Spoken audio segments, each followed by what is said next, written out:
Abramos nuestras Biblias en Génesis capítulo 1, y esta será la última parte de nuestra serie acerca de los orígenes que tienen que ver con la creación en Génesis 1. Llegamos a la conclusión de la historia de 6 días de la creación. Ahora permítame resumir lo que hemos aprendido hasta hoy. Con respecto al origen del universo, únicamente hay 3 opciones. Solo hay 3 opciones. A la opción número 1 la podemos llamar evolución materialista. La evolución materialista afirma que el universo entero, como ahora existe, llegó a existir de la nada. De alguna manera aparecieron en medio de la nada algo vivo en una sustancia que a lo largo de billones de años se mutó hasta convertirse en el universo complejo y vasto en el cual ahora vivimos. Esa es la evolución materialista y esa es la opción 1. La opción 2 es la evolución teísta. Teísta, refiriéndose a Dios. La evolución teísta afirma que Dios existe y Dios fue la mente original y el poder original que echó a andar y puntualizó la evolución con varios actos creadores a lo largo del proceso. Entonces tiene a Dios involucrado inicialmente. Pudo haber tenido a Dios involucrado en otros puntos, pero la evolución es el proceso que Dios usó a lo largo de billones de años mediante mutación y cambio para llevar al universo al punto que ahora lo conocemos. La única otra alternativa que usted tiene es la creación divina. Y la creación divina afirma que el Dios eterno, todo sabio, todopoderoso e incambiable, hizo el universo como existe ahora. Y que Dios creó todo de la nada al hablar e hizo que existiera. El creacionismo rechaza cualquier forma de evolución.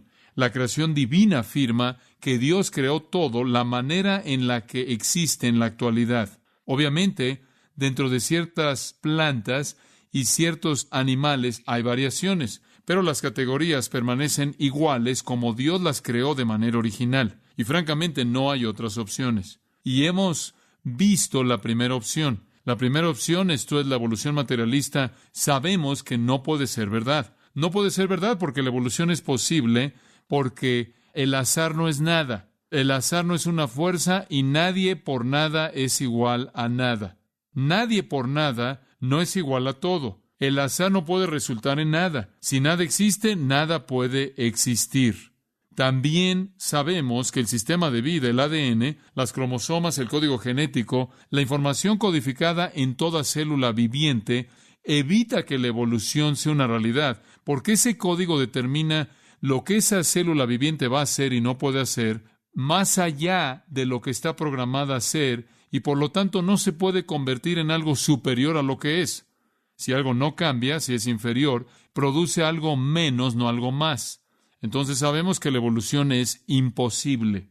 La segunda opción es imposible por las mismas razones que la primera, porque la evolución es imposible y no hay ninguna evidencia verdadera, precisa, científica, que la vida en absoluto, cualquier vida, jamás ha evolucionado al punto de convertirse en otro tipo de vida con un nuevo código genético y un nuevo ADN. También rechazamos la evolución teísta, la segunda opción, porque el Dios que es eterno, el Dios que es sabio y poderoso e incambiable, se ha revelado a nosotros y nos ha dicho cómo creó el universo, y no nos dijo que Él usó procesos evolucionarios.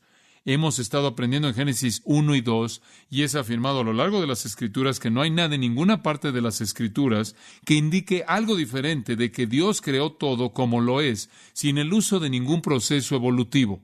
Eso nos deja únicamente con otra opción, y es la tercera opción, y es la creación divina.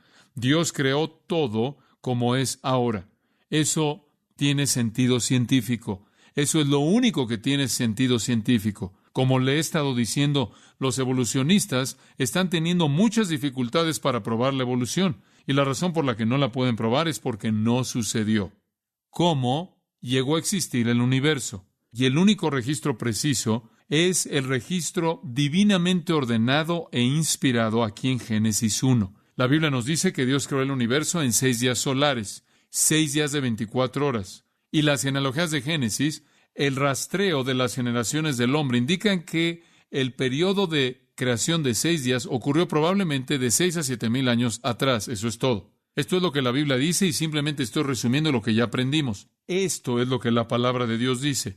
Es inspirada y es inerrante. Esto es inequívoco, no se puede discutir contra esto. La ciencia nunca ha llegado a producir algo que pueda refutar la creación divina. De hecho, por otro lado, nunca han llegado a producir algo que pueda probar la evolución. Ahora, cuando Dios comenzó la Biblia, Él inició la revelación con el registro histórico de la creación. Así es como comienza la Biblia, porque la creación es el cimiento de toda la historia y toda teología. La creación, de hecho, es el cimiento de toda la verdad y toda la religión verdadera. Si el universo llegó a existir por la creación divina, hay Dios. Y debido a que hay Dios, Él está a cargo, Él es soberano y Él establece las reglas. Todo eso es establecido como el cimiento en la creación. Y le he estado diciendo que la Biblia debe ser tomada seriamente en Génesis 1 y 2 como en cualquier otro lugar, tan seriamente como Juan 3:16, tan seriamente como Romanos 3:23, tan seriamente como cualquier otra parte de las Escrituras.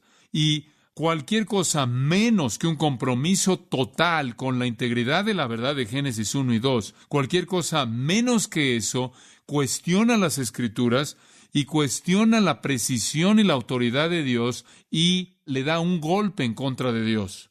Douglas Kelly, quien ha escrito un libro muy útil, al cual me he referido varias veces, llamado La creación y el cambio, dijo, y cito, si evitamos lidiar con lo que la Biblia dice acerca de la creación del universo material, entonces hay una tendencia para que la religión esté desconectada del mundo real. O para cambiar la ilustración, hay una tendencia de colocar las Escrituras y el cristianismo en un closet de vitral que no impacta la esfera de tiempo y espacio. Fin de la cita. Usted no puede volverse místico acerca de Dios el Creador sin ser místico acerca de todo lo demás que las Escrituras revelan. No puede estar dudando y cuestionando y minando las declaraciones de la Biblia acerca de la creación sin minar todo lo demás que también la Biblia dice, y esto de hacerlo de manera potencial.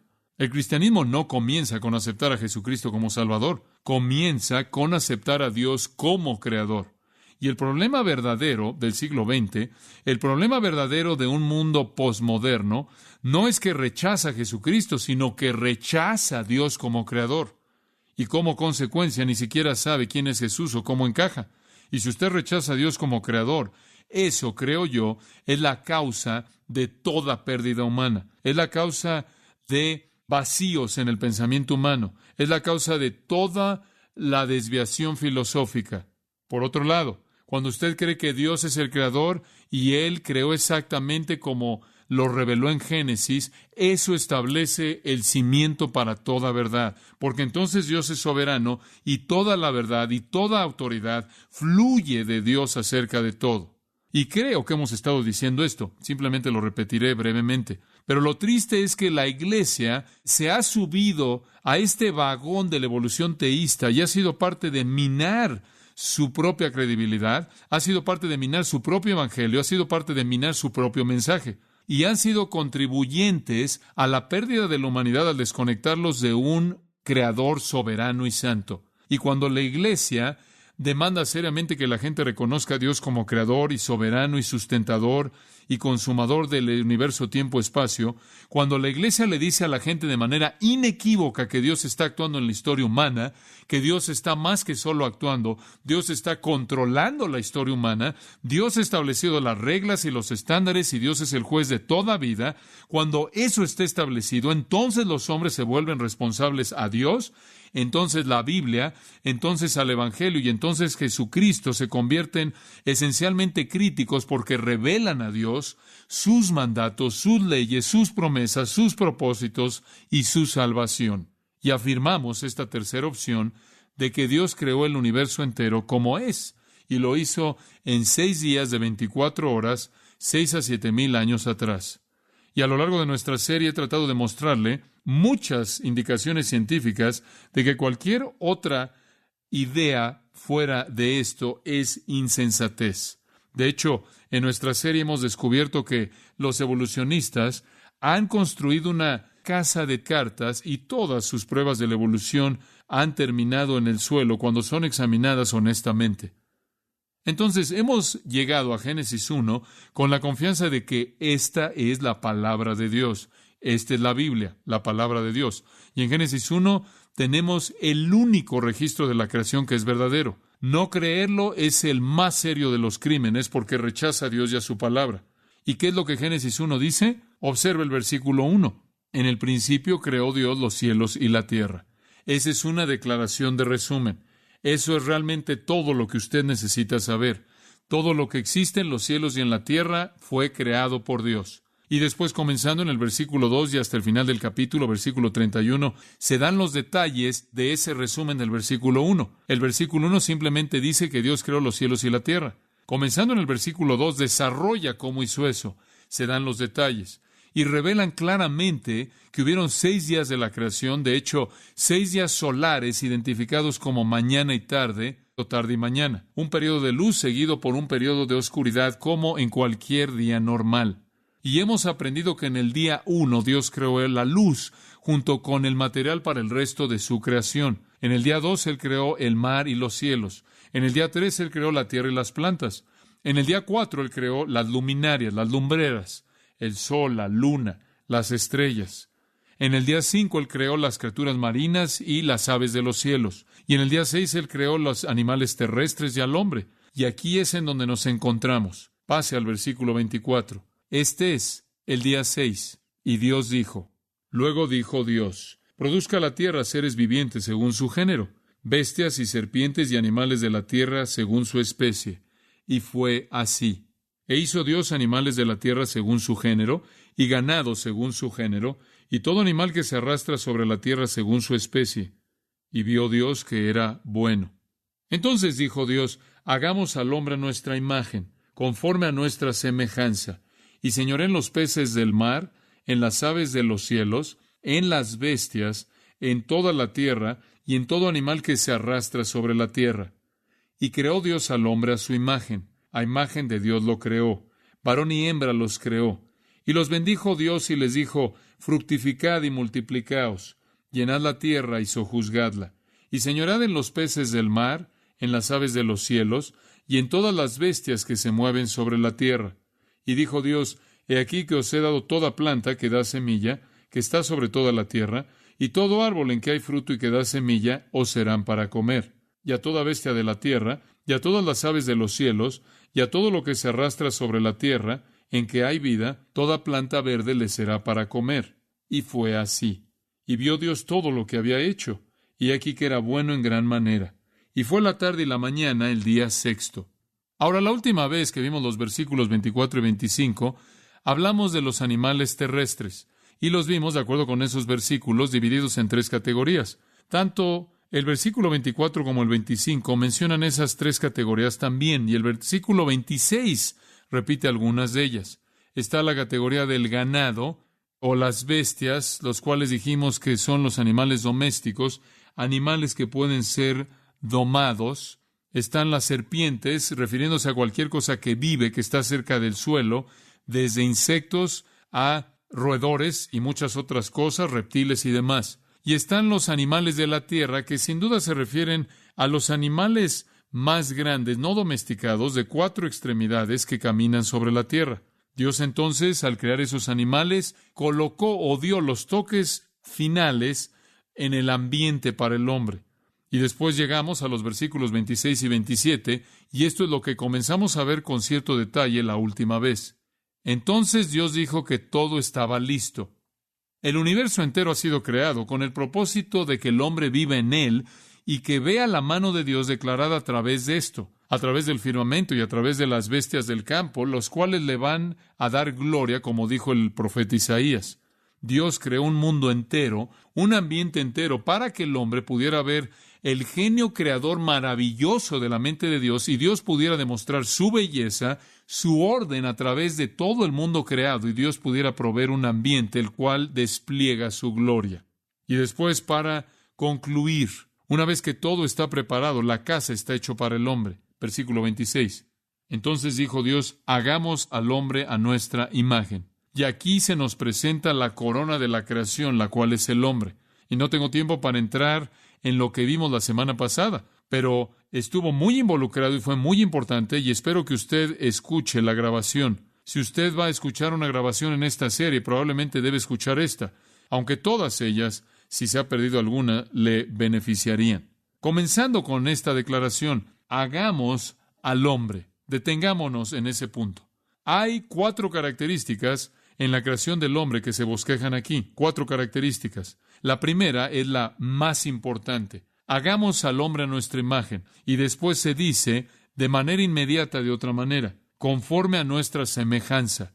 Allí en el versículo 27, y creó Dios al hombre a su imagen. A imagen de Dios lo creó. Como si de alguna manera no hubiéramos entendido el punto que se repite 4 veces. El hombre es hecho a imagen de Dios. Se repite de nuevo en el capítulo 5, dice ahí en el versículo 1. El día en que creó Dios al hombre a semejanza de Dios lo hizo. Ahora, ¿qué significa ser hecho a imagen de Dios? Significa que usted no es un animal. Significa que usted no es un animal más elevado. Significa que usted no evolucionó de un mono o de un orangután o de cualquier otra cosa. Desde el principio el hombre fue creado siguiendo un patrón divino, hecho conforme a un patrón divino, en lugar de hecho conforme únicamente un patrón terrenal, material. Y por cierto, Él es el único ser vivo en el universo de tiempo-espacio hecho conforme al patrón divino. El hombre es trascendente.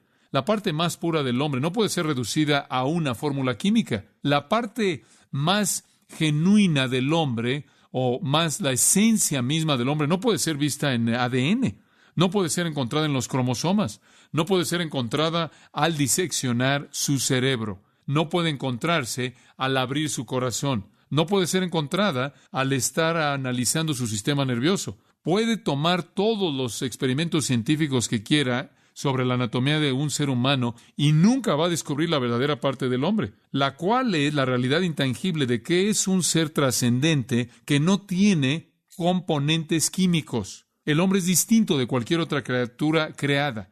En Eclesiastés capítulo 3, versículo 1, se hace una asombrosa declaración. Todo lo hizo, hablando de Dios, hermoso en su tiempo, y ha puesto eternidad en el corazón de ellos. ¡Qué gran declaración! Él ha puesto eternidad en el corazón de ellos. Esto es, en el corazón de los hombres.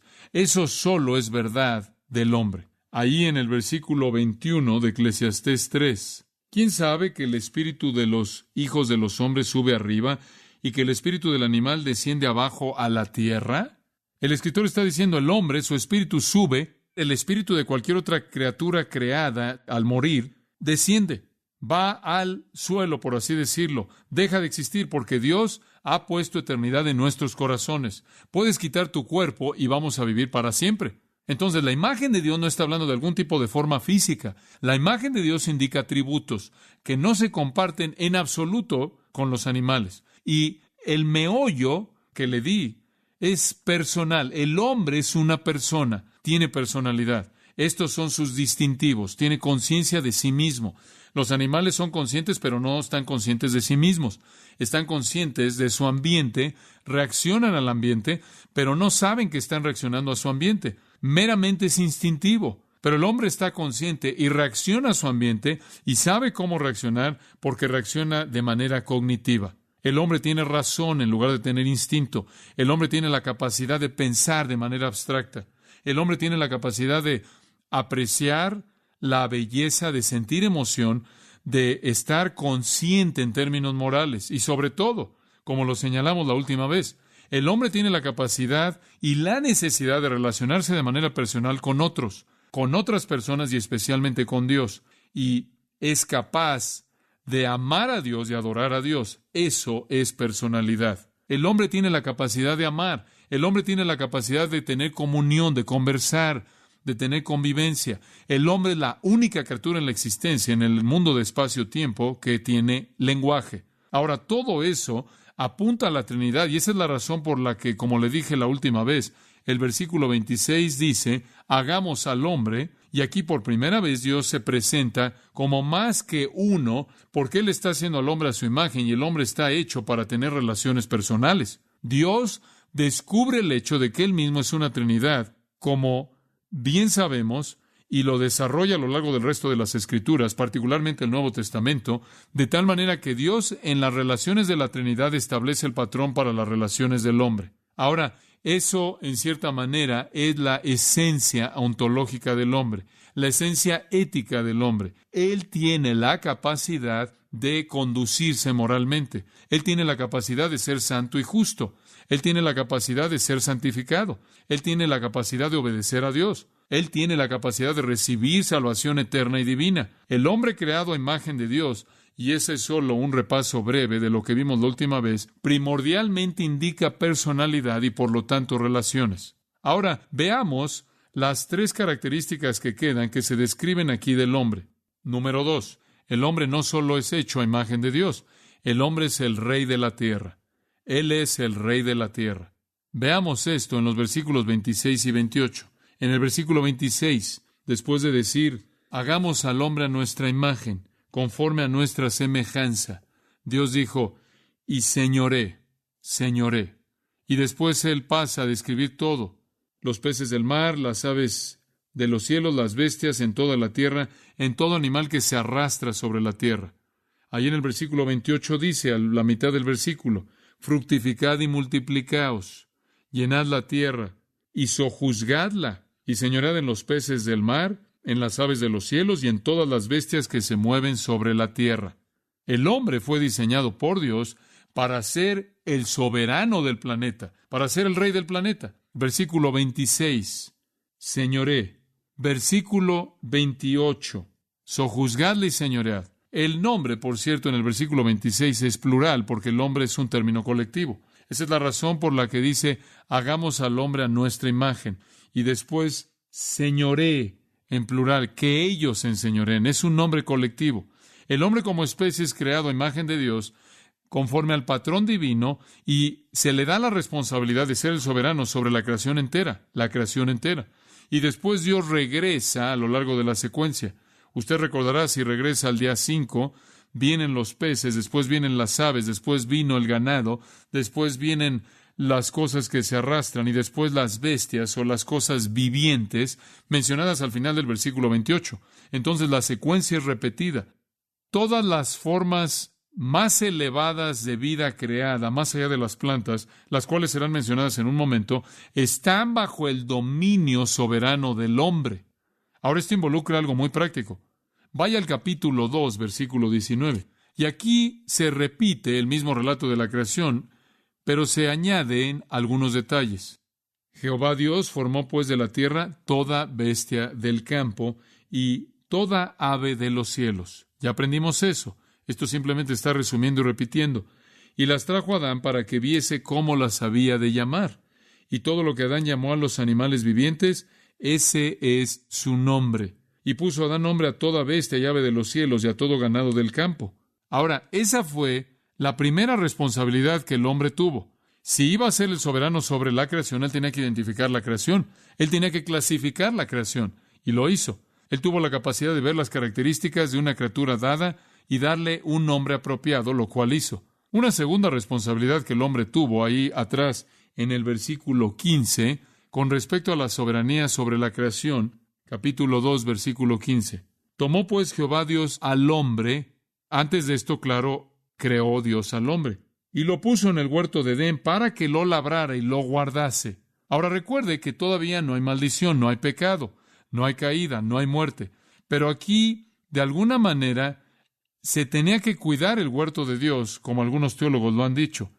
Necesitaba cuidar el huerto de Dios. No sabemos lo que eso significó, pero esta fue la responsabilidad del hombre, asegurarse de que el huerto de Dios fuera cultivado y floreciera. Ahora regrese al versículo 8 y veamos algo acerca de este huerto.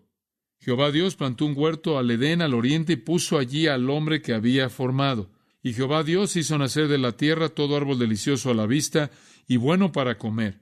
También el árbol de la vida en medio del huerto y el árbol de la ciencia del bien y del mal. 2 árboles son separados como árboles únicos. Y salía de Edén un río para regar el huerto, y de allí se repartía en 4 brazos. El nombre de uno era Pisón. Este es el que rodea toda la tierra de Havila, donde hay oro. Y el oro de aquella tierra es bueno. Hay allí también bedelio y ónice. El nombre del segundo río es Gihón. Este es el que rodea toda la tierra de Cus. Y el nombre del tercer río es Hidekel. Este es el que va al oriente de Asiria. Y el cuarto río es el Éufrates. Tomó pues Jehová Dios al hombre y lo puso en el huerto de Edén para que lo labrara y lo guardase. Ahora, las plantas necesitan agua, y entonces la responsabilidad del hombre era asegurarse de que todo fuera cuidado de manera apropiada. No sé todo lo que eso implicaba. Precaída, porque nada podía morir, pero quizás podía florecer de una mejor manera para la gloria de Dios si era cuidado de manera apropiada por el hombre. En el huerto, Dios también le dio al hombre la responsabilidad, como le leí, de nombrar los animales. Vimos eso. Pero regrese por un momento al versículo 16. Y mandó Jehová Dios al hombre, diciendo, de todo árbol del huerto podrás comer. Puedes disfrutar de todo eso. Mas del árbol de la ciencia del bien y del mal no comerás, porque el día que de él comieres, ciertamente morirás. ¿Qué es morir? ¿Qué es eso? Esa fue la advertencia, la única advertencia. Entonces, fuera de que Dios coloca al hombre en este huerto con la responsabilidad de nombrar a todos los animales, lo cual muestra sus capacidades cognitivas y también cuidar del huerto. La responsabilidad del hombre era aprender acerca de la creación de Dios, glorificar a Dios por la maravilla de lo que él vio y entonces clasificar la creación y de alguna manera formar o moldear la creación de tal manera que era una honra a su creador en todo sentido. Ahora recuerde, no había temor, no había muerte, no había derramamiento de sangre, pero el hombre, no obstante, tenía la responsabilidad de cuidar del huerto de Dios. Y conforme pensé en eso, pensé en mi jardín. Ahora, yo tengo un jardín caído, tengo un jardín en el cual la muerte existe, y probablemente yo puedo matar cosas mejor que cualquier otra persona, aunque esté tratando de hacer de que vivan. Y comencé a pensar en el hecho de que usted sabe, todavía vivimos en el huerto de Dios. Ha sido afectado de manera brutal por la caída y el pecado y la muerte, pero todavía vivimos en un mundo que está diseñado por Dios para manifestar su gloria. Y tenemos una responsabilidad, creo yo, de cuidar el huerto de Dios. No sé usted, pero cuando yo salgo al jardín que tenemos en nuestra casa y veo todas estas plantas magníficas y hermosas floreciendo ahí, mi respuesta instantánea es glorificar a Dios y alabarlo. Tengo un hombre que viene cada semana y realmente sabe lo que está haciendo y cuida estas plantas para que siempre se vean hermosas y siempre puede salir y puede cortar esas rosas magníficas. Cuando usted viene a nuestra casa va a encontrar pequeños contenedores llenos de rosas magníficas. Y vi a ese hombre que resulta ser un cristiano y lo ve en un sentido como un siervo de Dios que está dando honor a Dios por la manera en la que él cuida el jardín de Dios. No adoro las plantas de ninguna manera, o a ninguno de los pájaros que llegaron, o ayer, creo que fue el día antier, que tuvimos un hermoso pájaro que visitó ahí nuestro jardín. Esto es algo ocasional que llega a pasar. Inclusive llega a visitar algún pájaro local. Y creo que hay un enfoque razonable en todo esto. Realmente lo creo. Creo que Dios le ha dado un pequeño espacio, un pequeño pedazo de su mundo, del mundo de Dios, y es correcto que ese pequeño pedazo le dé gloria al Creador. ¿No es asombroso cuando usted piensa en todas las plantas que Dios ha creado? ¿Por qué cree que las creó? ¿Para hacer qué? Para darle gloria a sí mismo. Y cuando usted cultiva ese tipo de cosas, usted está haciendo eso. Está desplegando ese poder creador de Dios. Usted sabe, realmente es una bofetada en ciertas partes de Inglaterra. Es una bofetada sobre los ríos muertos de Europa Oriental. Usted sabe, gran parte del mundo comunista fue miope, no vio muy lejos. Por propósitos económicos simplemente destruyeron la creación. Y eso sucede todo el tiempo y no estoy volviéndome algún tipo de loco ambientalista, como son llamados, pero creo que por lo menos hay un mandato de dominio aquí que indica que tengo una responsabilidad de dejar que la creación magnífica de Dios sea desplegada conforme a lo mejor de mi capacidad para que de alguna manera moldee el pequeño mundo en el que vivo en una dirección que va hacia Dios. Esta era la distinción de Juan Calvino, que él quería de alguna manera moldear el mundo secular en algo que pudiera manifestar a Dios y ser sagrado hasta cierto punto.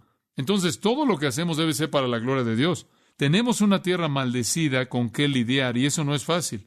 Pero como Adán, después de que él pecó, necesitamos trabajar un poco al punto en el que sudamos para que la belleza creadora o creativa de Dios pueda estar en despliegue.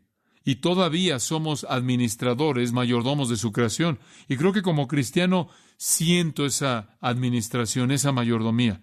Ahora reconozco que este es un planeta temporal, todo va a quemarse, pero mientras que estoy aquí quiero que Dios pueda ser desplegado.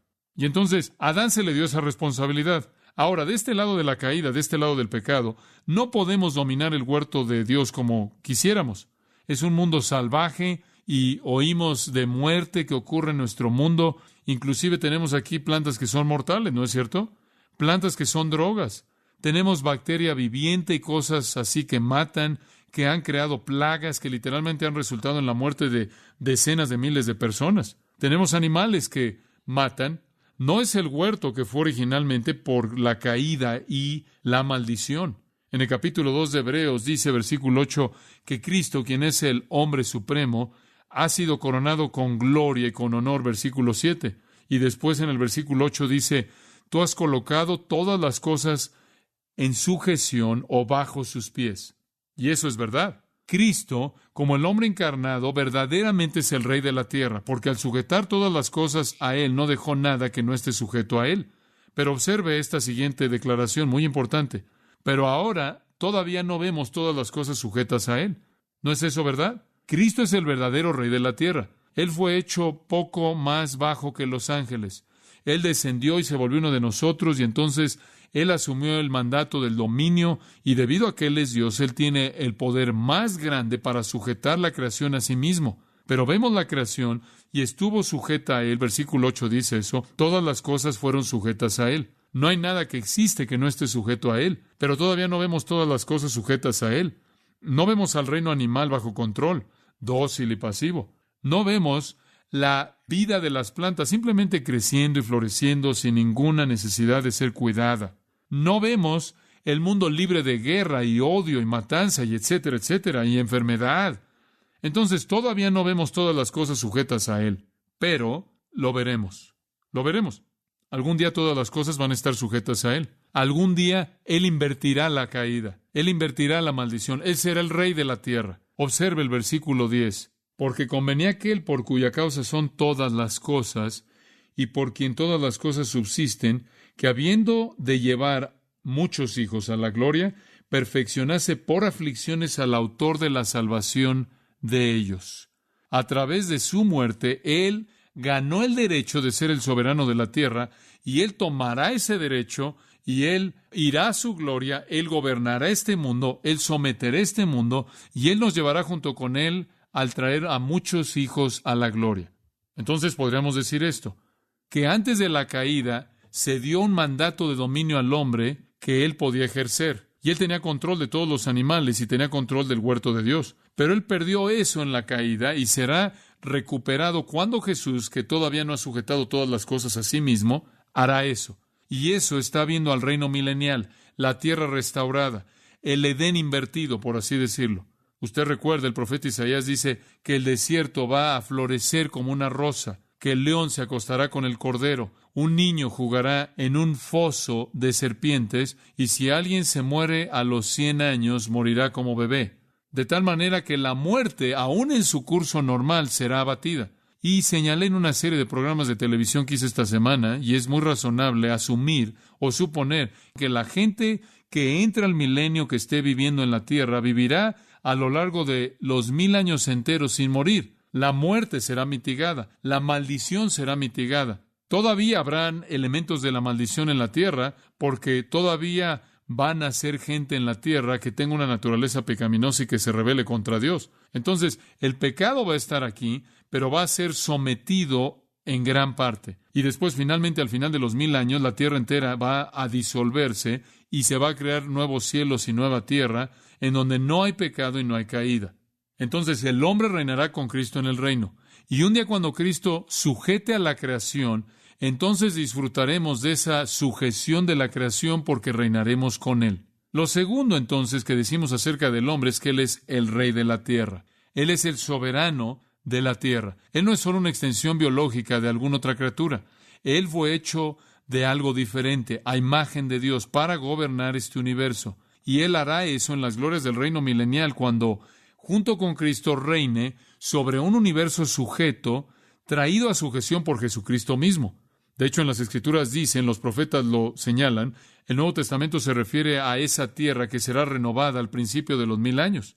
Entonces, ciertas características de la maldición van a ser mitigadas en ese punto. El hombre, entonces, recibió esta soberanía desde el principio, y él se levanta por encima del orden creado, y es el soberano, el rey de la tierra. En tercer lugar, en la creación encontramos, regresemos a Génesis, encontramos en la creación que esto también es la responsabilidad del hombre. Dice en el versículo 28, y los bendijo Dios y les dijo, fructificad y multiplicaos, llenad la tierra. Ahora, en el versículo 27, él dice que él los hizo varón y hembra. Esta es la tercera responsabilidad del hombre, y consiste en manifestar la imagen de Dios, personalidad y relación. Él debe ser el rey de la tierra, él debe cuidar del huerto de Dios, hacer todo lo que puede para guiar y someter al orden creado, para desplegar el poder glorioso de Dios, y él es el propagador de la vida humana. Él es el propagador de la vida humana.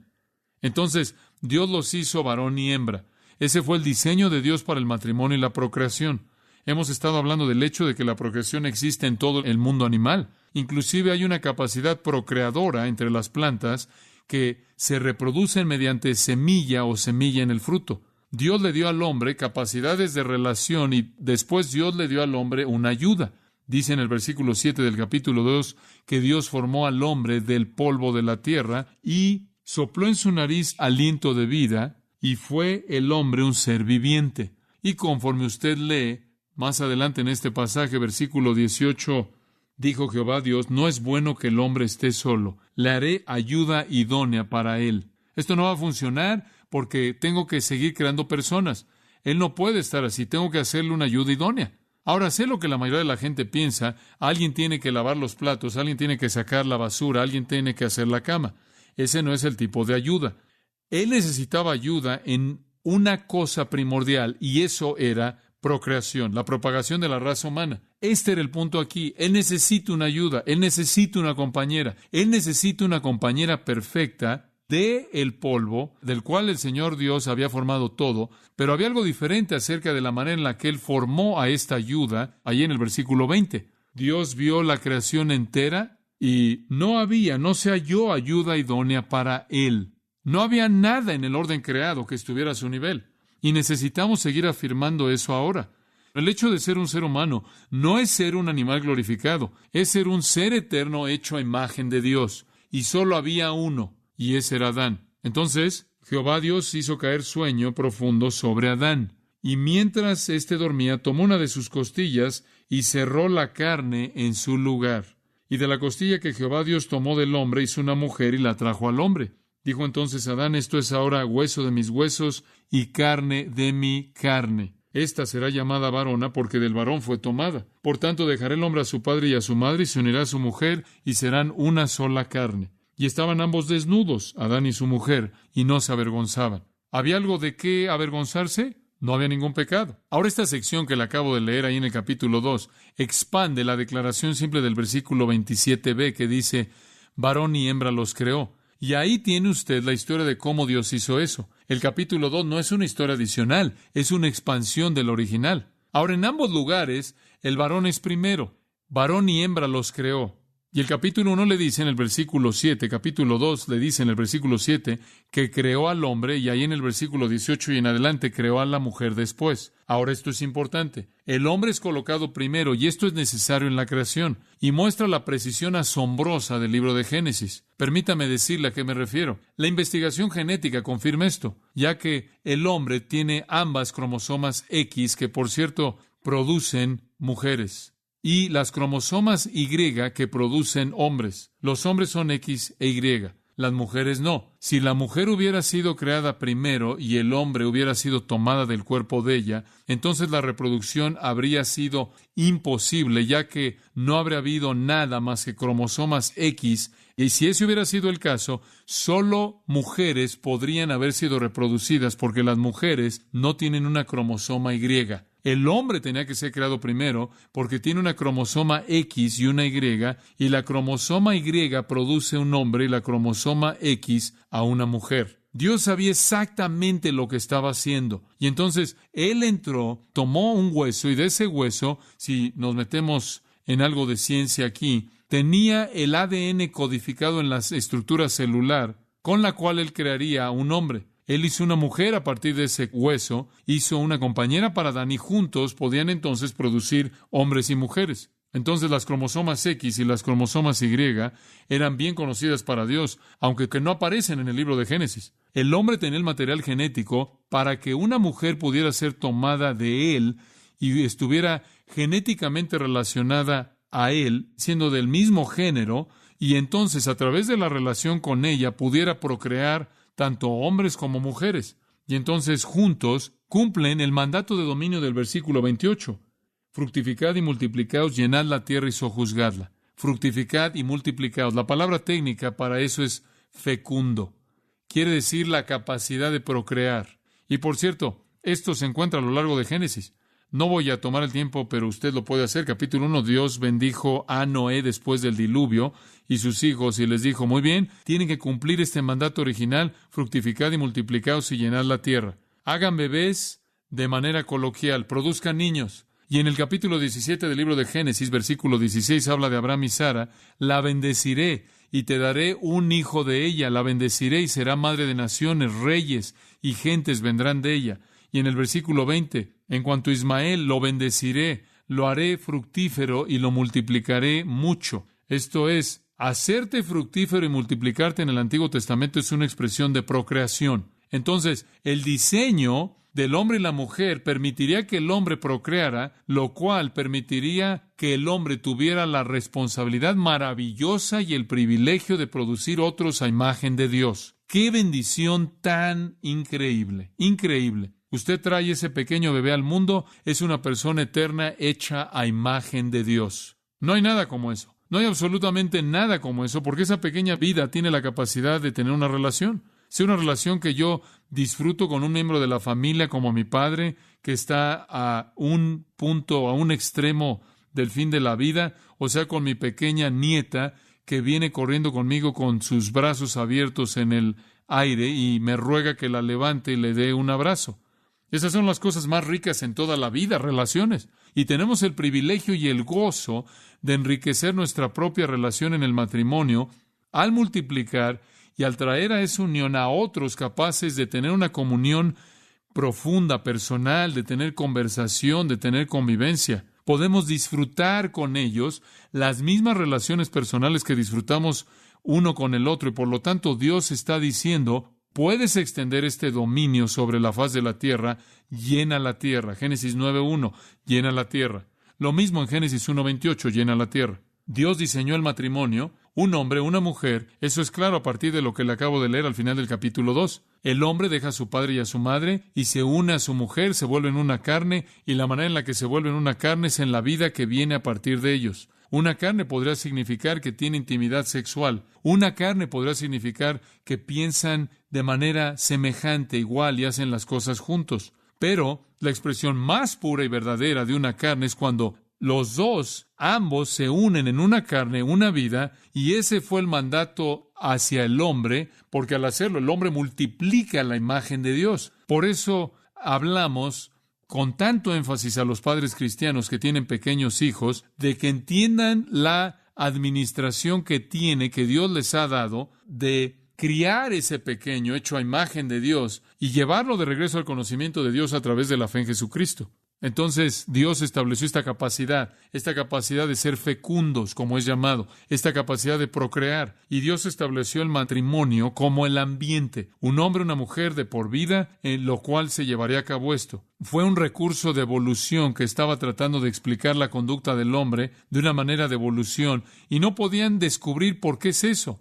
Esta fue la declaración, esto fue lo que dijeron. ¿Por qué los humanos casi siempre terminan en lo que llaman pares? No podían entender cómo la evolución produce eso. Parece que en nuestra cultura no sucede de esa manera, ¿o sí? Que la gente simplemente anda ahí por todos lados teniendo bebés y hay todo tipo de niños ilegítimos que nacen, pero la realidad es que de acuerdo con este recurso, dijeron que el 98% de los seres humanos en la Tierra terminan en un par. Y eso es porque Dios nos hizo de esa manera. Claro, todos los feministas y los homosexuales quieren hacer todo lo que hacen para atacar y destruir la intención de Dios.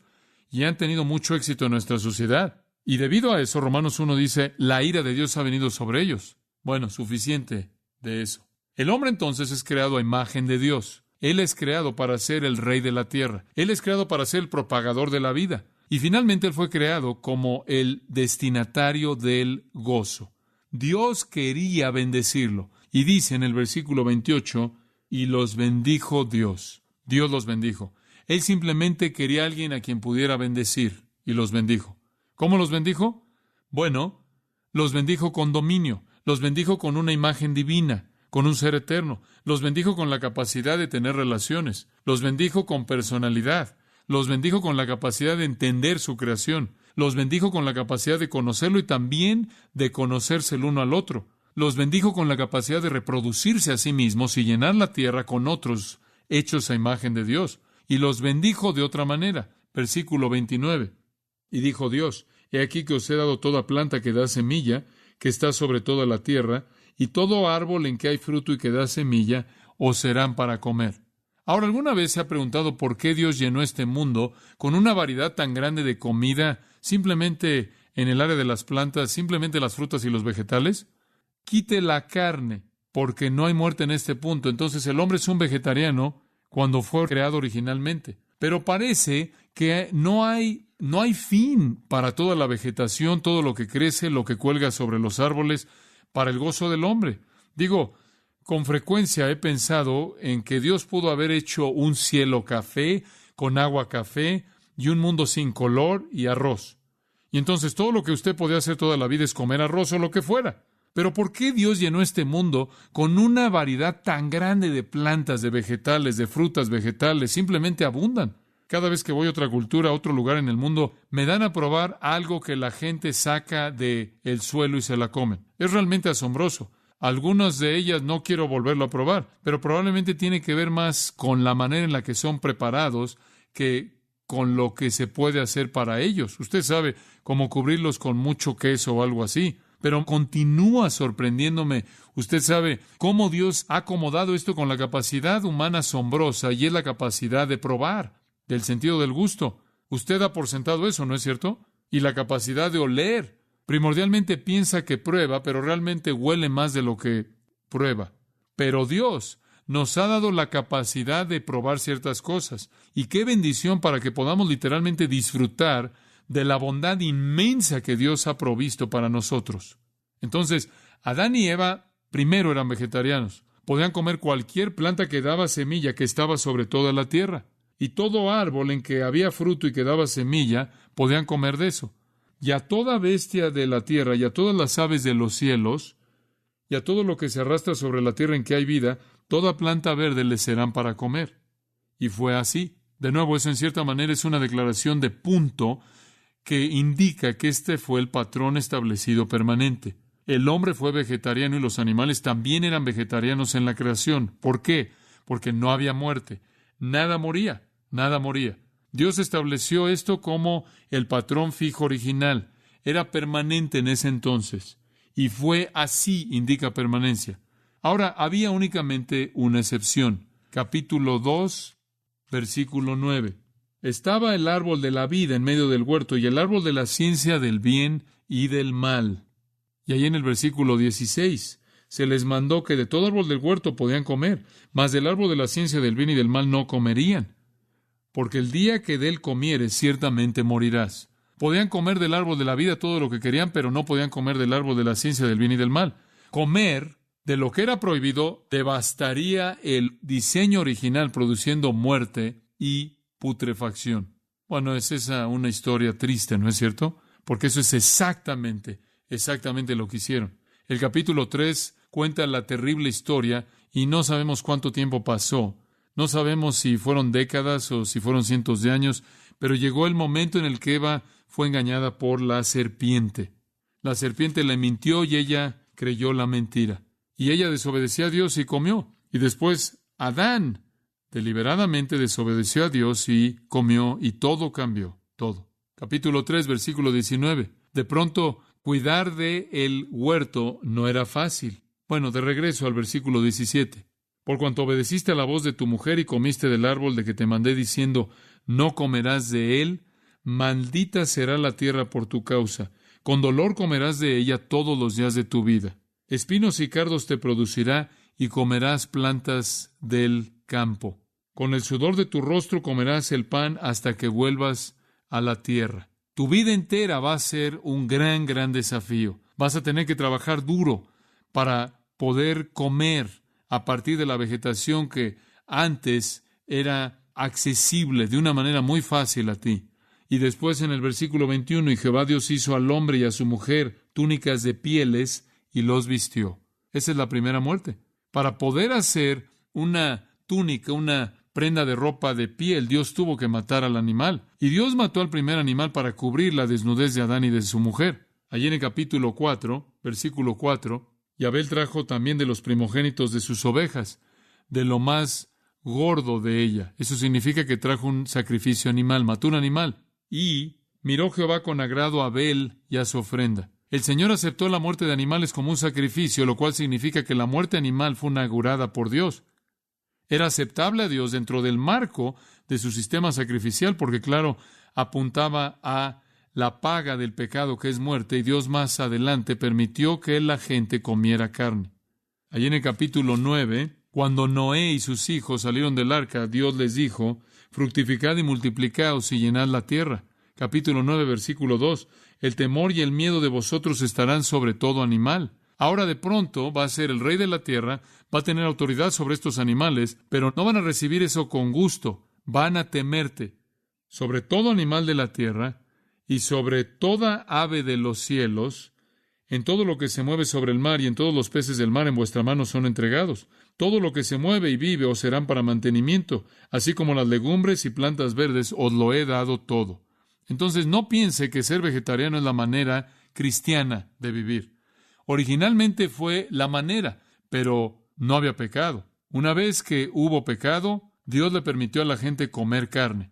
Y creo que eso es muy, muy importante porque Dios demostró a través de esas muertes originalmente que había muerte por el pecado. La muerte requería un sacrificio. La muerte inclusive requería un sustituto. Ahora, en el reino milenial glorioso que está por venir, la pregunta podría surgir, ¿va a ser igual? Bueno, no. Los animales van a estar domados y no van a ser salvajes, pero van a haber algunos animales que van a ser matados durante el reino milenial, porque de acuerdo con Ezequiel 40 al 48, habrán sacrificios que se lleven a cabo en el templo milenario. Entonces, algunos de ellos van a ser matados por lo menos para festivales conmemorativos en el templo milenario, y el pecado existirá, como dije, en el milenio. Pero habrá cierto regreso al diseño original. El profeta Isaías quiere que entendamos, y lo señalé en alguna referencia a eso antes, pero quiere que entendamos que el mundo va a ser hasta cierto grado diferente. La vaca y el oso van a pastar, y el joven va a acostarse junto, y el león va a comer paja como un buey. El bebé va a jugar ahí junto al agujero de la cobra, y el niño destetado va a poner su mano en el lugar donde está la serpiente y no va a ser lastimado. Entonces, definitivamente va a haber cierta inversión de la maldición, aunque no va a ser total. Isaías 65:25, el lobo y el cordero van a pastar juntos, el león va a comer pasto como un buey, etc. Y una serpiente va a comer polvo. Entonces van a haber algunos cambios. Entonces, resumiendo, obviamente hay mucho más que podríamos extraer al escarbar en el capítulo 2 y veremos si eso es algo que haremos en el futuro. Pero por ahora, Dios creó al hombre a su imagen. Creó al hombre para ser el rey de la tierra, creó al hombre para procrear, para propagarse y para llenar la tierra con otros que serán hechos a imagen de Dios. Él creó al hombre para disfrutar la riqueza de su bendición. Y cuando todo eso fue hecho, versículo 31 dice, y vio Dios todo lo que había hecho, y he aquí que era bueno en gran manera. No solo las partes, él ya comentó acerca de que las partes eran buenas. En esta ocasión él dice es bueno en gran manera. Esta es la primera vez. Y no tanto las partes, sino que él vio todo lo que él había hecho. De nuevo reiterando que él es el creador, el hacedor de todo. No hay muerte, porque no hay maldad, no hay pecado, no hay caída. Eso concluye toda posibilidad de la evolución. Eso termina con cualquier posibilidad de la evolución, incluyendo cualquier tipo de evolución teísta, lo cual depende de la muerte. No había muerte. No habían cosas que estaban mutando y muriendo por billones de años durante esta época. Cuando Dios dice un día, Él dice un día en realidad. Y entonces llega usted al capítulo 2, versículo 1. Fueron pues acabados los cielos y la tierra y todo el ejército de ellos. Eso es todo. Ya no hay más. Esa es la historia. Comenzó y terminó en 32 versículos y nos dio el retrato completo del universo creado en su perfección completa.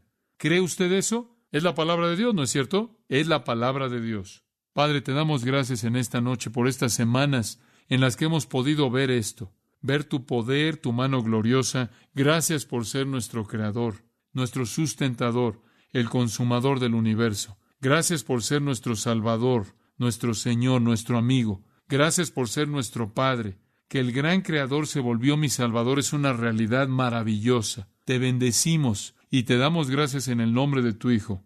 Amén.